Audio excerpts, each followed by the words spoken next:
ನಂಗಲು ಇದ್ರ ತೊಡಕ ತಂಡಗಂತೂ ಡಾಕ್ಟರ್ ಧನಂಜಯ ಕುಂಬ್ಳೆ ಏಲೋರು ಕಿರಿ ಪರಿಚಯ ನಾನು ಹಾಕಿಂಟುಲ್ಲೆ.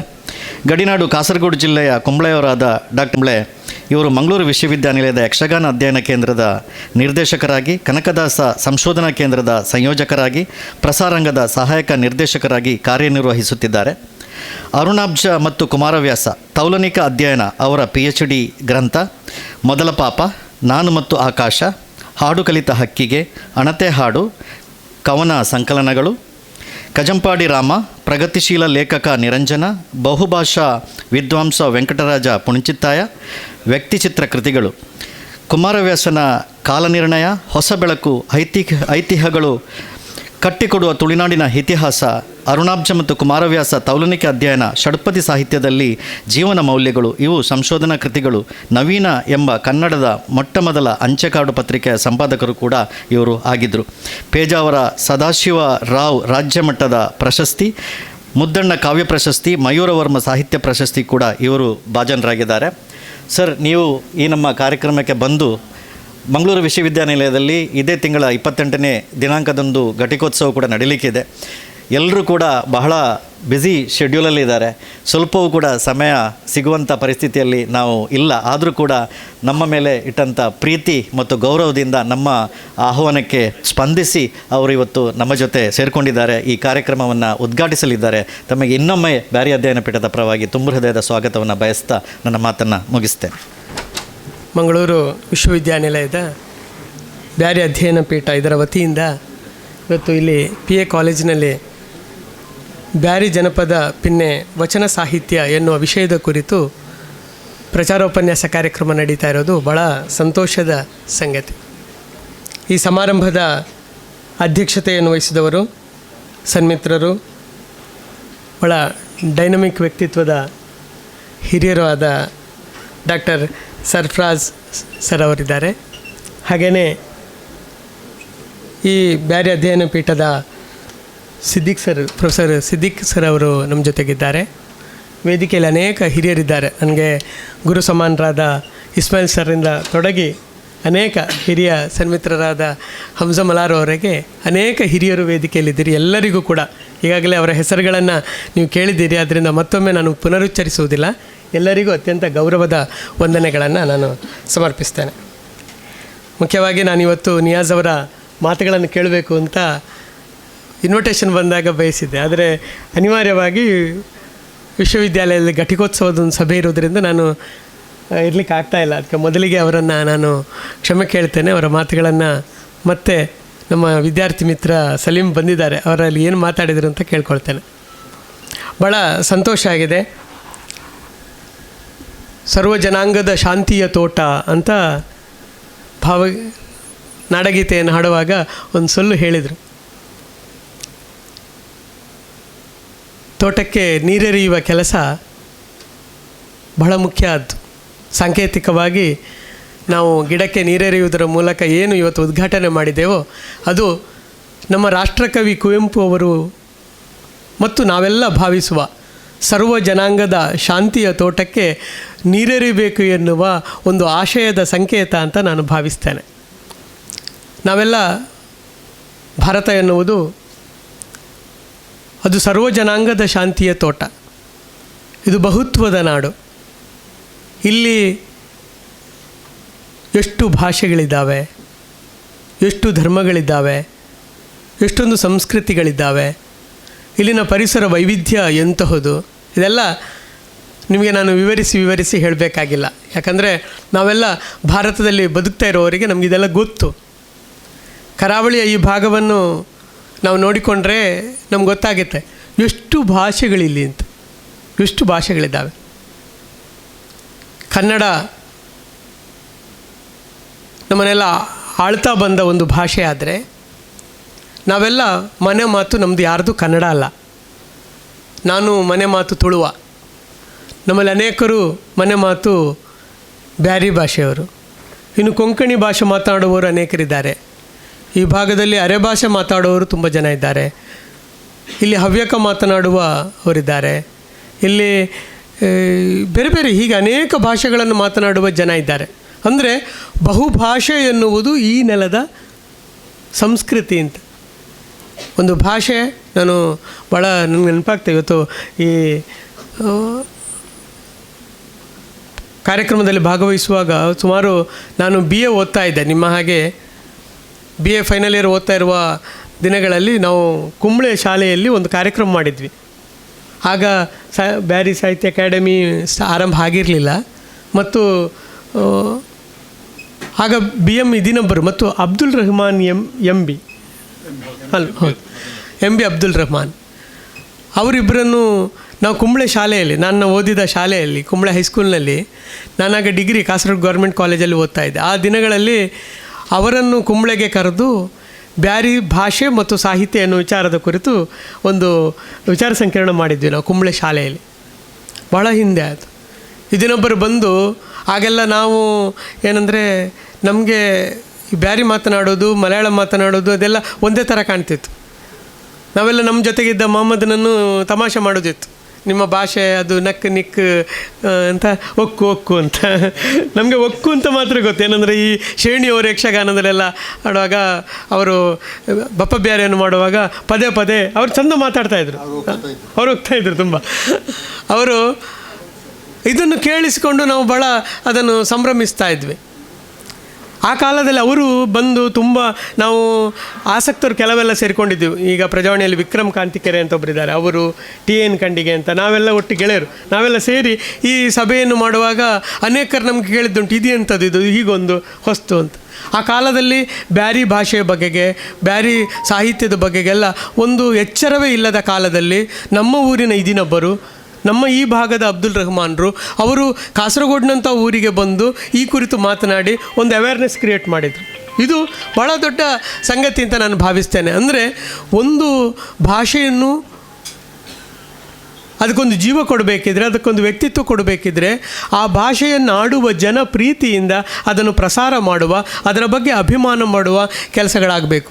ಇದನ್ನೊಬ್ಬರು ಒಂದು ಕಾಲದಲ್ಲಿ ಮಾಡಿದ್ದನ್ನು ನಾವೆಲ್ಲ ನಮ್ಮ ಕಾಲದಲ್ಲಿ ಮಾಡಬೇಕು. ನೀವೆಲ್ಲ ನಂಗೆ ಭಾಳ ಸಂತೋಷ, ಯಾಕಂದರೆ ಈ ಸಂಸ್ಥೆಗೆ ಬರುವಾಗೆಲ್ಲ ಇಷ್ಟು ಮಂದಿ ನೀವು ಶಿಕ್ಷಣದ ಒಂದು ರಂಗಕ್ಕೆ ಬರ್ತಾಯಿದ್ದೀರಿ, ನೀವೆಲ್ಲ ಕಲಿತಾ ಇದ್ದೀರಿ ಎನ್ನುವುದೇ ಒಂದು ನಮ್ಮ ಕಾಲದ ಭಾಳ ದೊಡ್ಡ ಸಂಭ್ರಮ. ಅಂದರೆ ಹೊಸ ಕಾಲದಲ್ಲಿ ಹೊಸ ಆಧುನಿಕ ಶಿಕ್ಷಣಕ್ಕೆ ನಾವು ತೆರೆದುಕೊಳ್ಳುತ್ತಾ ನಾವು ಹೊಸ ಹೊಸ ಪ್ರಪಂಚದ ಅನೇಕ ಸಂಗತಿಗಳನ್ನು ತಿಳಿದುಕೊಳ್ಳುವಾಗ ನಮ್ಮ ಭಾಷೆ, ನಮ್ಮ ಸಂಸ್ಕೃತಿ, ನಮ್ಮ ಬದುಕು, ಇದನ್ನು ಕೂಡ, ಇದರ ಬಗ್ಗೆ ಅಭಿಮಾನ ಪಟ್ಟು ಇದನ್ನು ಪ್ರಸಾರ ಮಾಡುವುದಕ್ಕೂ ಕೂಡ ಒಂದು ಎಚ್ಚರ ಈ ಶಿಕ್ಷಣದಿಂದ ದೊರಕ್ತದೆ ಎನ್ನುವುದು ಬಹಳ ಮಹತ್ವದ ಸಂಗತಿ.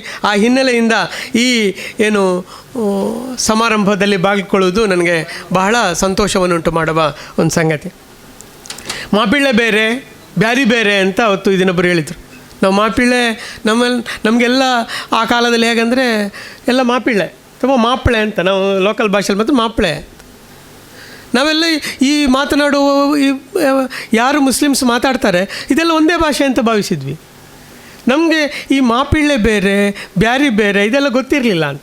ಅಂದರೆ ಇದು ಬೇರೆ ಬೇರೆ ಕಲ್ಚರ್, ಇದರ ಬೇರೆ ಬೇರೆ ಸಂಸ್ಕೃತಿ, ಇದರ ನಡುವೆ ಅದರ ಅನನ್ಯತೆಗಳಿವೆ ಎನ್ನುವುದನ್ನು ಹಿರಿಯರು ನಮಗೆ ಹೇಳಿಕೊಟ್ರು. ಸುಶೀಲ ಉಪಾಧ್ಯಾಯರ ಒಂದು ಪುಸ್ತಕ ಬಂದಿದೆ. ಅವರು 1969 ಕಾಲಘಟ್ಟದಲ್ಲಿ, 1969 ಕಾಲಘಟ್ಟದಲ್ಲಿಯೇ ಬ್ಯಾರಿ ಸಂಸ್ಕೃತಿ, ಬ್ಯಾರಿ ಭಾಷೆಯ ಬಗ್ಗೆ PhD ಮಾಡಿದವರು. ಅದರ ನಂತರ ಇಚ್ಲಂಗೋಡ್ರಂಥ ಹಿರಿಯರು ತುಂಬ ಕೆಲಸ ಮಾಡಿದ್ದಾರೆ. ಅಂದರೆ ನಮ್ಮ ಬ್ಯಾರಿ ಭಾಷೆ, ಸಾಹಿತ್ಯ, ಸಂಸ್ಕೃತಿ ಕುರಿತು ತುಂಬ ಅಧ್ಯಯನಗಳು ಕೂಡ ಆಗ್ತಾಯಿವೆ. ಅವುಗಳನ್ನು ಓದ್ತಾ ಹೋದರೆ ನಮಗೆ ಈ ಭಾಷೆಯ ಸೊಗಸು ಏನು, ನಮ್ಮ ಬ್ಯಾರಿ ಭಾಷೆ, ನಾವು ಇವತ್ತು ಬ್ಯಾರಿ ಭಾಷೆ ಮಾತಾಡ್ತೀವಿ, ಇದರಲ್ಲಿ ಯಾವುದೆಲ್ಲ ಭಾಷೆಗಳ ಬೇರೆ ಬೇರೆ ಭಾಷೆಗಳ ಪದಗಳು ಹೆಚ್ಚು ಬಳಕೆ ಆಗಿವೆ, ಯಾಕಾಗಿವೆ, ಇವುಗಳನ್ನು ಕುರಿತು ನಾವು ಆಲೋಚನೆ ಮಾಡ್ತಾ ಹೋದರೆ ನಮಗೆ ನಮ್ಮ ರೂಟ್ ಸಿಗ್ತದೆ. ನಾವೆಲ್ಲಿಂದ ಬಂದ್ವಿ, ನಮ್ಮ ಮೂಲ ಏನು, ನಾವು ಬೆಳೆದು ಬಂದ ದಾರಿ ಎಂಥದ್ದು, ಇದು ಗೊತ್ತಾಗ್ತದೆ. ಒಂದು ಭಾಷೆಯ ಅಧ್ಯಯನ ಅಂದರೆ ಕೇವಲ ಒಂದು ಭಾಷೆಯ ಅಧ್ಯಯನ ಮಾತ್ರ ಅಲ್ಲ, ಬದಲಾಗಿ ಅದು ಒಂದು ಸಂಸ್ಕೃತಿಯ ಅಧ್ಯಯನ. ನೀವೇ ಬೇರೆ ಭಾಷೆಯಲ್ಲಿ ಮಾತಾಡುವ, ನಾವು ತುಳುವರಿಗೆ ನಿಮಗೆ ನಾವು ಕೇಳ್ತೀವಿ, ಇವರು ಭಾಳ ಚಂದ ಮಾತಾಡ್ತಾಯಿದ್ರು, ಇಷ್ಟು ಚಂದ ಬೇರೆ ಭಾಷೆಯನ್ನು ಒಂದು ವೇದಿಕೆಯಲ್ಲಿ ಮಾತಾಡ್ಲಿಕ್ಕೆ ಆಗ್ತದೆ ಅಂತ ನನಗೆ ಸಿದ್ದಿಕ್ ಸರ್ ಮಾತಾಡೋಗ್ಲೇ ಗೊತ್ತಾದ್ದು. ಯಾಕಂದರೆ ಭಾಳ ಕಷ್ಟ. ಈ ಲೋಕಲ್ ಲ್ಯಾಂಗ್ವೇಜ್ ಇದೆಯಲ್ಲ ನಮಗೆ, ಅದು ತುಳು ಇರ್ಬೋದು, ನಮ್ಮ ಬ್ಯಾರಿ ಭಾಷೆ ಇರ್ಬೋದು, ಅಥವಾ ಇಲ್ಲಿ ಸ್ಥಳೀಯ ಭಾಷೆಗಳಿದ್ದಾವಲ್ಲ, ಈ ಭಾಷೆಗಳೆಲ್ಲ ವೇದಿಕೆಗೆ ಇನ್ನೂ ಸಿದ್ಧ ಆಗಲಿಲ್ಲ. ಯಾಕೆ ಸಿದ್ಧ ಆಗಲಿಲ್ಲ ಅಂದರೆ ಜನರ ನಡುವೆ ಮಾತ್ರ ಇದ್ದದ್ದು. ಇದಕ್ಕೊಂದು ಈ ಒಂದು ಸ್ಟೇಜಿನ, ಒಂದು ಸ್ಟ್ಯಾಂಡರ್ಡ್ ಲ್ಯಾಂಗ್ವೇಜಿನ ಒಂದು ರೂಪಕ್ಕೆ ಅದು ಬರಲಿಕ್ಕೆ ಪ್ರಯತ್ನ ಪಡ್ತಾ ಉಂಟು. ಈಗ ಅಂಥದ್ರಲ್ಲಿ ಆ ತುಳುವಲ್ಲಿಯೂ ಇವತ್ತು ಬ್ಯಾರಿಯಲ್ಲಿಯೂ ಇವತ್ತು ವೇದಿಕೆಯಲ್ಲಿ ಚಂದಕ್ಕೆ ಮಾತನಾಡುವಂಥ ಒಂದು ಶಕ್ತಿ ಬಂದಿದೆ ಅನ್ನೋದು ಅದು ಭಾಷೆಯ ಬೆಳವಣಿಗೆಯ ಒಂದು ಸೂಚಕ ಅಂತ ನಾವು ಭಾವಿಸಬೇಕು. ತುಳು ನೋಡಿ, ಬ್ಯಾರಿ ಭಾಷೆಯ ಒಳಗಡೆ ತುಳು ಪದಗಳು ತುಂಬ ಇವೆ, ನಮಗೆ ಬೇಗ ಅರ್ಥ ಆಗುತ್ತೆ ಅಂತ.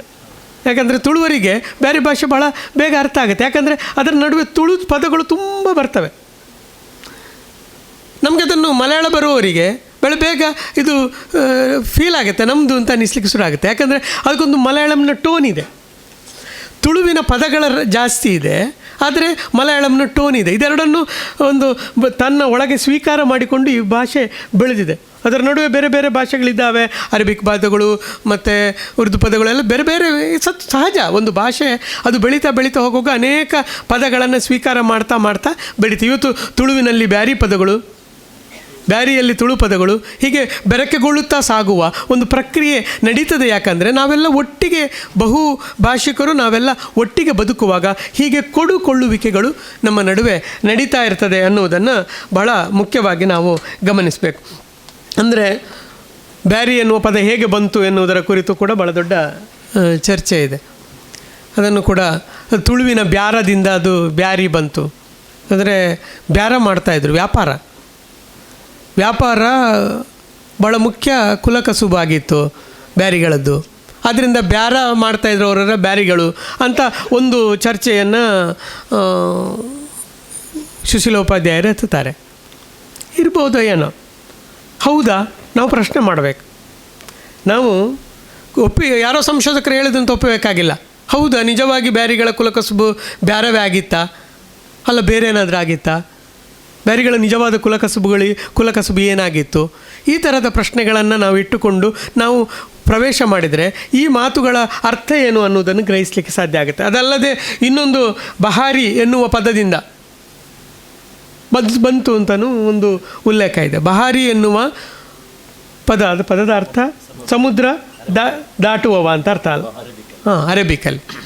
ಅಂದರೆ ಅದರಿಂದಲೂ ಬಂದಿರೋಕ್ಕೆ ಸಾಧ್ಯತೆ ಉಂಟು. ಯಾಕಂದರೆ ಅರಬ್ ಮೂಲದಿಂದ ಬಂದಿರತಕ್ಕಂಥ ಒಂದು ಸಮುದಾಯ ಆದ್ದರಿಂದ ಸಹಜವಾಗಿಯೇ ಹಾಗೆ ಬಂದಿರು. ಅದರಿಂದ ಯಾವುದು ಹೀಗೆ ಒಂದು ಸಂಶೋಧನೆ ಆಸಕ್ತಿ ಅದು ನಮ್ಮಲ್ಲಿ ಬೆಳೀತಾ ಹೋದರೆ ಅದು ಬಹಳ ಮುಖ್ಯ ಅಂತ ನನಗೆ ಅನ್ನಿಸ್ತದೆ.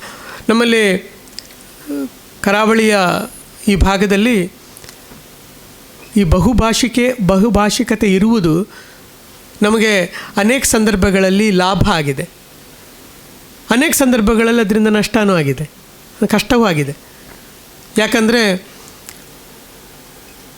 ಕನ್ನಡದಂಥ ಒಂದು ಭಾಷೆ ನಾವು ದೂರುವುದಲ್ಲ. ನಾನೊಬ್ಬ ಕನ್ನಡ ಮೇಷ್ಟ್ರು, ಆದರೆ ನಾವು ಸಂಶೋಧಕರಿಗೆ ನಾವು ಹಾಗೆ ಪ್ರೀತಿ ಅಂತ ಜಾಸ್ತಿ ಮಾಡಬಾರ್ದು ಯಾವುದನ್ನು ಕೂಡ. ನಮಗೆ ವಾಸ್ತವ ಏನೋ ಅದನ್ನು ನಾವು ಅರ್ಥ ಮಾಡಿಕೊಡ್ಬೇಕು. ಕನ್ನಡ ಇಲ್ಲಿ ಆಡಳಿತ ಭಾಷೆಯಾಗಿತ್ತು ಅನೇಕ ವರ್ಷಗಳ ಕಾಲ. ಯಾಕಂದರೆ ಈ ಭಾಗವನ್ನು ಆಳಿದವರು ಎಲ್ಲ ಕನ್ನಡದ ರಾಜರುಗಳು. ನಮ್ಮ ರಾಷ್ಟ್ರಕೂಟರಿಂದ ತೊಡಗಿ ನಮ್ಮ ವಿಜಯನಗರ ಸಾಮ್ರಾಜ್ಯದವರೆಗೆ ಈ ಭಾಗವನ್ನೆಲ್ಲ ಆಳ್ತಾ ಬಂದದ್ದು ಯಾರಂದರೆ ಕನ್ನಡ ರಾಜರುಗಳು. ಸಹಜವಾಗಿ ಏನಾಯ್ತಂದರೆ ಇಲ್ಲಿನ ತುಳುವನ್ನು ಒಳಗೊಂಡ ಹಾಗೆ, ಇಲ್ಲಿನ ಬ್ಯಾರಿಯನ್ನು ಒಳಗೊಂಡ ಹಾಗೆ ನಾವೆಲ್ಲ ಕನ್ನಡದಲ್ಲಿ ಎಲ್ಲ ವ್ಯವಹಾರಗಳನ್ನು ಮಾಡಬೇಕಾದ ಅಗತ್ಯ ಬಂತು. ಅದರಿಂದ ಕನ್ನಡಕ್ಕೆ ನಮಗೆ ಮೊದಲ ಪ್ರಾಶಸ್ತ್ಯ, ಅನಂತರದ ಪ್ರಾಶಸ್ತ್ಯ ನಮ್ಮ ದೇಸಿ ಭಾಷೆಗಳಿಗೆ, ಪ್ರಾದೇಶಿಕ ಭಾಷೆಗಳಿಗೆ ನಾವು ನೀಡುವುದಕ್ಕೆ ತೊಡಗಿದೆವು. ಅದರಿಂದ ಆದ ಅಪಾಯಗಳು ಏನಂದರೆ ಇವತ್ತಿಗೂ ನಮಗೆ ಬ್ಯಾರಿ ಭಾಷೆಯಲ್ಲಿ ಒಂದು ಒಳ್ಳೆಯ, ಈಗ ಅವರು ಹೇಳಿದರು ನಮಗೆ ಒಂದು ಬ್ಯಾರಿ ಭಾಷೆಯ ಬಗೆಗೆ ಒಂದು ತಿಳುವಳಿಕೆ ಕೊಡುವಂಥ ಒಂದು ಪುಸ್ತಕವನ್ನು ನಮ್ಮ ವಿದ್ಯಾರ್ಥಿಗಳಿಗೆ ಕೊಡುವ ಅಂದರೆ ನಮ್ಮಲ್ಲಿ ಇನ್ನೂ ಈಗ ಬರ್ತಾ ಇದೆ, ಆದರೆ ಬಂದಿಲ್ಲ. ಯಾಕೆ ಬಂದಿಲ್ಲ ಅಂದರೆ ನಾವು ಅದು ಬರಬೇಕಾದ ಅಗತ್ಯ ಉಂಟು ಅಂತ ಭಾವಿಸಲೇ ಇಲ್ಲ. ನಮ್ಮ ಒಳಗಡೆ ನಮ್ಮ ತುಳುವರಿಗಿರ್ಬೋದು, ನಮ್ಮ ಬ್ಯಾರಿಗಳಿರ್ಬೋದು, ನಮ್ಮ ಈ ಭಾಗದಲ್ಲಿರತಕ್ಕ ಕೊಂಕಣಿಗಳಿರ್ಬೋದು, ನಮಗೆ ಎಲ್ಲ ಏನನ್ನಿಸುತ್ತೆ ಅಂದರೆ ಕನ್ನಡವನ್ನು ನಾವು ಒಂದು ಮೊದಲ ಪ್ರಾಶಸ್ತ್ಯದಲ್ಲಿ ನೋಡಿದ್ರಿಂದ ಸಹಜವಾಗಿಯೇ ನಮಗೆ ಈ ಪ್ರಾದೇಶಿಕ ಭಾಷೆಗಳು ಅವುಗಳ ಸಾಹಿತ್ಯ ಬೆಳೆಯುವುದಕ್ಕೆ ದೊಡ್ಡ ಅವಕಾಶಗಳ ಬಾಗಿಲು ತೆರೆದುಕೊಳ್ಳಿಲ್ಲ. ಯಾವಾಗ ಸ್ವಾತಂತ್ರ್ಯೋತ್ತರ ಭಾರತದಲ್ಲಿ ನಾವು ಒಂದು ಏಕೀಕರಣ, ನಮ್ಮ ಭಾಷೆ, ನಮ್ಮ ಸಂಸ್ಕೃತಿಯ ಬಗ್ಗೆ ಪ್ರೀತಿ ತಾಳಲಿಕ್ಕೆ ಆರಂಭ ಮಾಡಿದೆವೋ ಆವತ್ತಿನಿಂದ ನಮಗೆ ಸ್ವಲ್ಪ ನಮ್ಮ ಭಾಷೆಯಲ್ಲಿ ಬರಿಬೇಕು, ನಮ್ಮ ಭಾಷೆಯಲ್ಲಿ ಹೊಸ ಕೃತಿಗಳನ್ನು ಸಾಹಿತ್ಯ ರಚನೆ ಮಾಡಬೇಕೆನ್ನುವ ಒಂದು ಅಪೇಕ್ಷೆ ಹುಟ್ಟಿದ ಬಳಿಕ ನಮ್ಮಲ್ಲಿ ಈ ಬ್ಯಾರಿ ಭಾಷೆಯ ಮತ್ತು ತುಳುವಿನಲ್ಲಿ ಬರವಣಿಗೆಗಳು, ಲಿಖಿತ ಸಾಹಿತ್ಯ ಪರಂಪರೆ ಅದು ಬೆಳೆಯುವುದಕ್ಕೆ ಆರಂಭ ಆಯಿತು. ಆದರೆ ನಾವು ಗಮನಿಸಬೇಕು, ಯಾವತ್ತೂ ಕೂಡ ಯಾವ ಭಾಷೆಗೆ ಲಿಖಿತ ಸಾಹಿತ್ಯ ಪರಂಪರೆ ಹೆಚ್ಚಿಲ್ವೋ ಆ ಭಾಷೆಯಲ್ಲಿ ಬಹಳ ಅಮೋಘವಾಗಿರುವ ಜನಪದ ಸಾಹಿತ್ಯ ಇದೆ, ಬಹಳ ಅಮೋಘವಾದ ಜನಪದ ಸಾಹಿತ್ಯ ಇದೆ. ಅಂದರೆ ನಮ್ಮ ಪ್ರತಿಯೊಂದರ ಜೊತೆಗೂ ಒಂದು ಹಾಡು ಇದೆ. ಈಗ ನೋಡಿ, ಈಗ ಮತ್ತೆ ಅವರು ಸರ್ ಮಾತಾಡಲಿಕ್ಕಿದ್ದಾರೆ, ನಿಮ್ಮ ಬ್ಯಾರಿ ಜನಪದ ಸಾಹಿತ್ಯದ ವಿಸ್ತಾರದ ಕುರಿತು ಮಾತಾಡಲಿಕ್ಕೆ ಅವರಿದ್ದಾರೆ. ನಾವೆಲ್ಲ ಸಣ್ಣದಿರುವಾಗ ನಮಗೆ ಒಪ್ಪನ ಪಾಠ ಕೇಳುವುದಂದರೆ ಭಾಳ ಖುಷಿ ಅದು. ಅಲ್ಲೇ ವೇದಿಕೆಗಳಲ್ಲಿ ಒಪ್ಪನಗಳನ್ನೆಲ್ಲ ಪ್ರದರ್ಶನ ಮಾಡ್ತಿದ್ದಾರೆ ನಮ್ಮ ಕಾಲೇಜಲ್ಲಿ. ಒಂದು ಹೆಣ್ಮಗಳನ್ನು ವಧುವನ್ನು ಅಲಂಕರಿಸುವ ಒಂದು ಭಾಳ ಸೊಗಸಾದ ಹಾಡು ಅದು. ಚೆಂದಕ್ಕೆ ಅವರು ಏನು ಬಡಿದುಕೊಂಡು ಸುತ್ತು ಬರ್ತಾ ಮಾಡುವ ಆ ನೃತ್ಯವು, ಅದರ ಜೊತೆಗಿರುವ ಹಾಡು, ಆ ಹಾಡಲ್ಲಿ ಏನುಂಟು? ಈಗ ಒಪ್ಪನ ನಾವು ಮನೆಯಲ್ಲಿ ಆಚರಣೆ ಮಾಡ್ತೇವೆ ಅಥವಾ ವೇದಿಕೆಯಲ್ಲಿ ತರ್ತೇವೆ, ಆ ಹಾಡಿನ ಒಳಗಡೆ ಏನುಂಟು ಅಂತ ನಾವು ಹುಡುಕ್ಲಿಕ್ಕೆ ಹೋಗಲಿಲ್ಲ. ಹಾಡುಗಳನ್ನು ಹೇಳ್ತಾ ಬಂದಿದ್ದೇವೆ.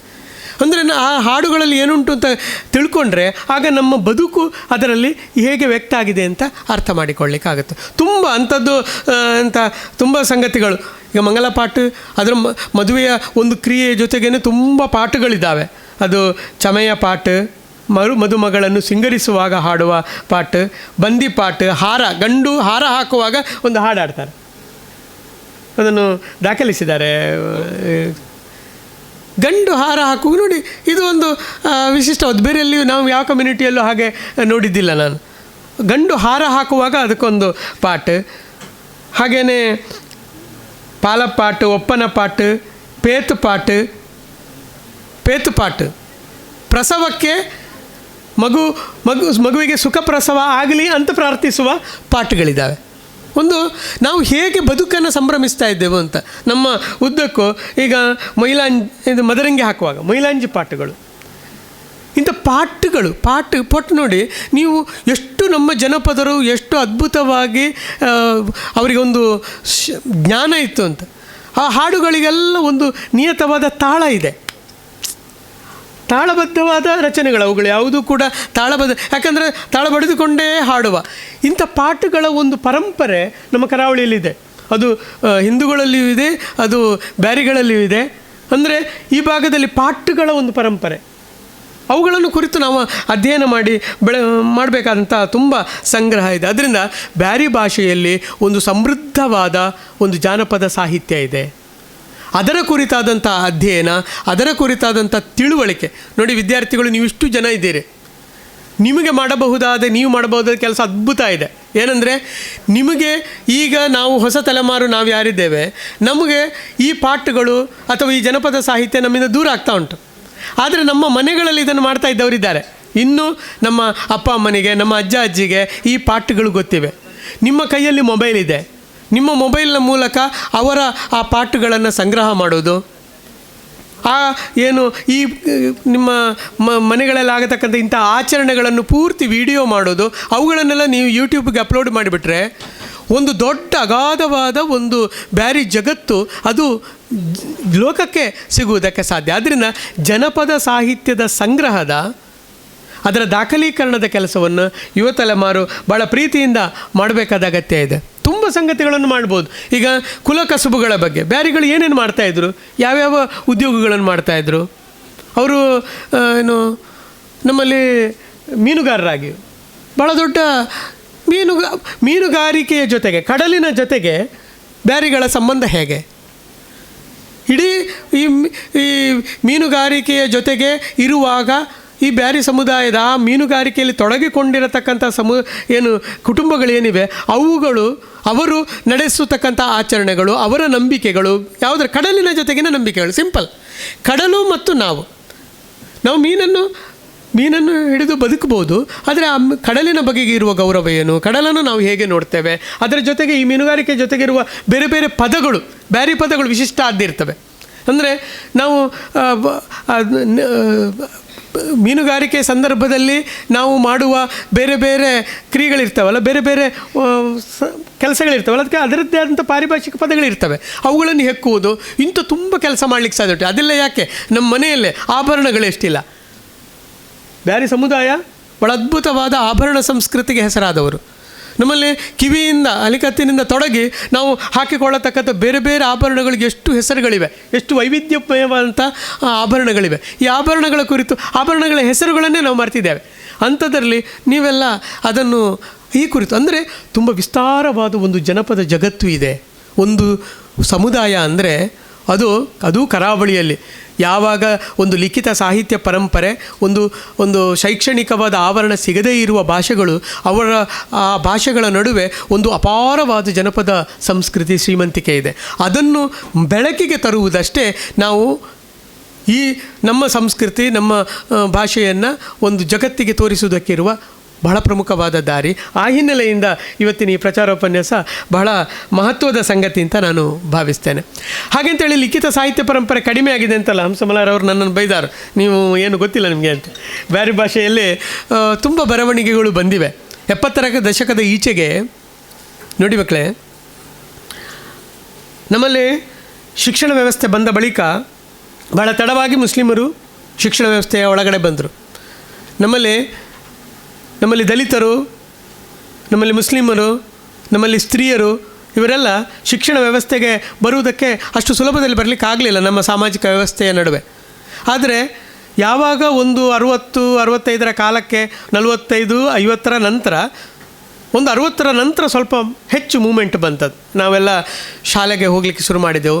ಹಾಗೆ ಶಾಲೆಗೆ ಹೋದವರು ಶಿಕ್ಷಣವನ್ನು ಕಲಿತ ಬಳಿಕ ನಮ್ಮಲ್ಲಿ ಬರೀಲಿಕ್ಕೆ ಆರಂಭ ಮಾಡಿದರು.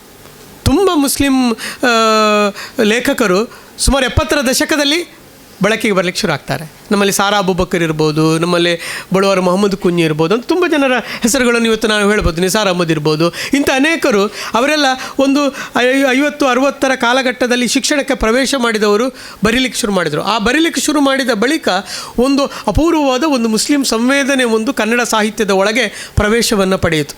ಸಾರಾ ಅಬೂಬಕರ್ ನಮ್ಮ ಈ ಭಾಗದ ಇಡೀ ಈ ಭಾಗದ ಒಂದು ಮುಸ್ಲಿಂ ಜಗತ್ತು ಏನುಂಟು, ಬದುಕಿನ ಕ್ರಮಗಳೇನಿವೆ ಅವುಗಳನ್ನೆಲ್ಲ ದಾಖಲಿಸ್ತಾ ಬರ್ತಾರೆ. ಬಳುವಾರ್ ಮೊಹಮ್ಮದ್ ಕುಂಜಿಯವರ ಕಥನಗಳು, ಅವುಗಳನ್ನು ನೀವು ಓದ್ತಾ ಬಂದರೆ ಒಂದು ದೊಡ್ಡ ಜಗತ್ತು ನಮ್ಮ ಈ ಭಾಗದ ಜಗತ್ತು ರೂಪುಗೊಳ್ತವೆ. ಅವುಗಳ ಕನ್ನಡ ಸಾಹಿತ್ಯದಲ್ಲಿ ಬ್ಯಾರಿ ಬದುಕು ಹೇಗೆ ಕಟ್ಟಿಕೊಂಡಿದೆ ಎನ್ನುವುದು ಕೂಡ ನಾವು ಆಲೋಚನೆ ಮಾಡಬೇಕಾದಂಥ ಒಂದು ದಾರಿ ಇದೆ. ಅದರ ನಂತರ ನಮ್ಮಲ್ಲಿ ಬ್ಯಾರಿಗಳು ಕನ್ನಡದಲ್ಲಿ ಬರೆಯುವುದನ್ನು ಕಡಿಮೆ ಮಾಡಿ ಬ್ಯಾರಿಯಲ್ಲೇ ಬರೀಲಿಕ್ಕೆ ಇವತ್ತಿಗೆ ಆರಂಭ ಮಾಡ್ತಿರೋದು ಅದೊಂದು ಶುಭ ಲಕ್ಷಣ, ಭಾಳ ಒಳ್ಳೆಯ ಲಕ್ಷಣ ಅದು.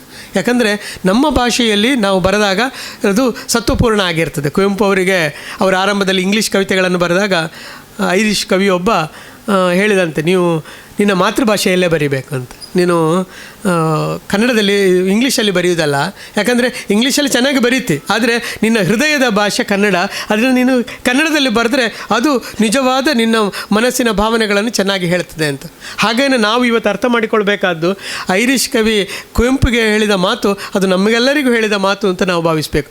ನಮ್ಮ ಮಾತೃಭಾಷೆ, ನಮ್ಮ ಮನೆಯ ಮಾತು ಏನುಂಟು ಆ ಭಾಷೆಯಲ್ಲಿ ನಾವು ಬರೀಲಿಕ್ಕೆ ಶುರು ಮಾಡುವಾಗ ಅದಕ್ಕೂ ಒಂದು ಲಿಖಿತ ಪರಂಪರೆಯನ್ನು, ಹೇಗೂ ಮೌಖಿಕ ಪರಂಪರೆಯ ಶ್ರೀಮಂತಿಕೆ ನಮಗಿದೆ, ಒಂದು ಲಿಖಿತ ಸಾಹಿತ್ಯದ ಪರಂಪರೆಯನ್ನು ಕೂಡ ನಮಗೆ ಕಟ್ಟಿಕೊಳ್ಳಲಿಕ್ಕೆ ಸಾಧ್ಯ ಆಗುತ್ತೆ ಅನ್ನುವುದನ್ನು ತುಂಬ ಜನ ಆ ಥರದ ಕೆಲಸಗಳನ್ನು ಮಾಡಿದವರಿದ್ದಾರೆ.